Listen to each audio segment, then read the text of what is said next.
Let's talk a little bit more about the controversy surrounding Trump University, as well as some of the other political headlines involving Donald Trump and Hillary Clinton and Bernie Sanders, for that matter. Joining us now, Scottie Nell Hughes. She's a Trump supporter. Also joining us, CNN political commentator Donna Brazile, who's a Democratic National Committee vice chair. Ladies, thanks very much for joining us. Donna, as I mentioned earlier, Hillary Clinton unleashed a flurry of tweets and retweets on Trump University. There's this from the Clinton campaign's Jennifer Palmieri, confident that voters don't know enough about Trump U yet, so expect to hear quite a bit from us on this topic. Donna, the Clinton camp retweeting Mitt Romney's tweets about Donald. Did you ever expect Hillary Clinton, Mitt Romney to get united on an issue like this?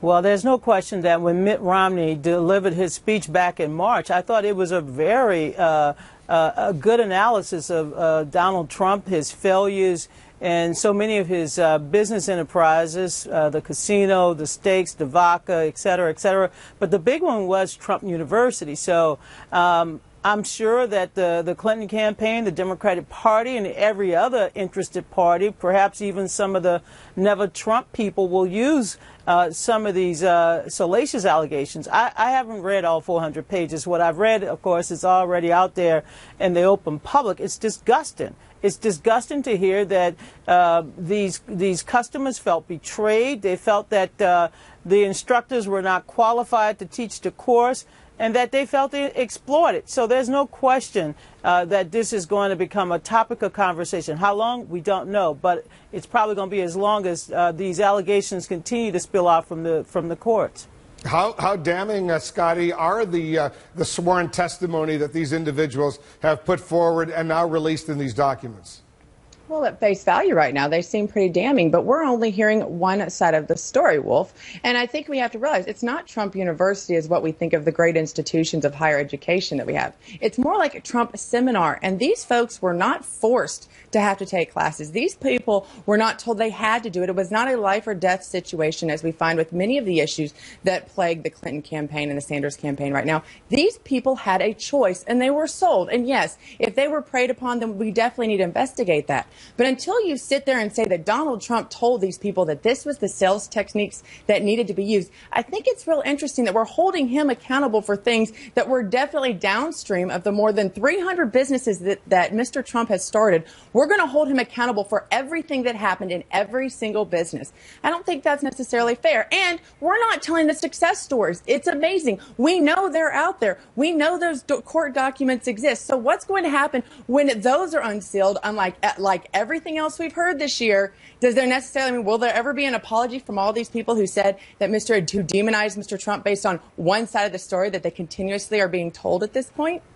But, Scottie, you know that. Hold on, Donna, for a second. Scottie, you know when you're running for president, everything is investigated. No more secrets. All aspects of your life are going to be reviewed. You know that. Thank you. Absolutely, and that is A-OK. The only thing that Mr. Trump, I don't think Mr. Trump has a problem with the media asking questions of his record or things that had happened. Where he's fine taking issue with is how the media is reporting it, how they're sitting there making their headlines off of it, how they're turning the one side, which might be more negative about him, into the story without highlighting the positive side. And is the other side facing the same scrutiny? I think that's all yesterday's press conference. And everything that we're dealing with right now, it has to Let me let Donna I know Donna's anxious to weigh in. Go ahead. Well, as a veteran of 7 presidential campaigns, Scottie, and you know, you and I have talked many of times, whether it's in the green room or on air, everything is open. There's no such thing as a Victoria's Secret. It is out there. It is out there. And if it's in the public domain, the media will go through it. They will analyze it. They will feed it to us. That's why it's important to read the 400 pages, because what you're reading is directly from some of the clients, some of the customers, the stakeholders. But I think the most interesting part of these, some of these reports, of course, is it comes from people who were employed by Trump University. These are people who said that they felt guilty scamming individuals. They felt guilty charging them. That's the damning part of all of this. And whether Mr. Trump will respond to it or some of his aides, we'll see. But right now it's out there in the public, and you can download it and read it for yourself. That's what I'm doing. And Donna, just to be precise, hold on one second. Yeah. Scottie, Donna, just to be precise, you want the news media to review all of Hillary Clinton's experiences, whether as Secretary of State, as a senator, when she was a First Lady, what she did with the private email server. All of that should be carefully reviewed as well, right? You know, Wolf, I've happened to read all of her emails. I know what she likes in terms of television shows. I know a little bit about her shopping habits. I mean, we've seen a lot. And I'm sure we're going to see a lot more. But that comes when you're a public official. This is Donald Trump's first run. He didn't run for city council. He didn't run for the United States Senate. He is running for the presidency of the United States. And I got to tell you, the scrutiny, the bar, ask my former boss, Al Gore. Just ask about the scrutiny. And wait till we start reading about Donald Trump military records, his service, his decision not to go into, not to be drafted. I mean, there's so much out there. This is just the beginning. Scottie, this is what happens when you run for president. It was just very quickly, Scottie, I'll give you the last word.